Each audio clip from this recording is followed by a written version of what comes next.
ওদের সাথে শেয়ার করতে চলেছিলাম চিকেন স্যালাডের রেসিপি। প্রথমে ব্রোকলি, গাজরগুলো একদম পিলার দিয়ে পাতলা পাতলা করে কেটে নেবে। লেটুস পাতা, মাশরুম, পেঁয়াজ এবং টমেটো, ধনেপাতা, ক্যাপসিকাম কুচি করে নিয়েছিলাম। তারপরে চিকেনটা গোলমরিচ, রসুন বাটা আর লেবু দিয়ে আর লবণ দিয়ে ম্যারিনেট করে রেখেছিলাম। একটুখানি হালকা বয়েল করে নিয়েছিলাম। ব্রোকলিগুলো বয়েল হয়ে গেলে তার মধ্যে মাশরুমগুলো একটু বয়েল করে নেবে। গাজরটা আগে দিয়ে হালকা বয়েল করে নেবে, ক্যাপসিকামটা বয়েল করে নেবে। তারপরে কড়াইয়ে বাটার দেবে। বাটার দেওয়ার পর চিকেনটাকে হালকা একটু ফ্রাই করে নেবে।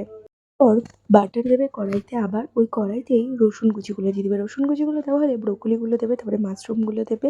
তারপরে হালকা একটু ভাজা হয়ে আসলে, মানে একদম কিন্তু নরম হবে না, ব্ল্যাক হবে না, মানে জাস্ট একটুখানি স্লাইড হয়ে আসলে তার মধ্যে গাজরটা আর ক্যাপসিকামটা দিয়ে নেবে।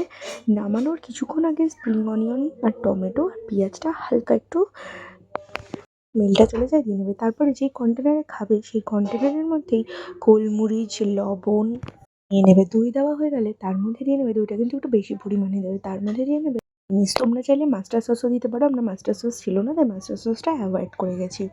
দিয়ে নেবে হচ্ছে হানি, যেটা কিন্তু মাস্ট বি, দিতেই হবে, নাহলে কিন্তু টেস্টটা ভালো লাগবে না।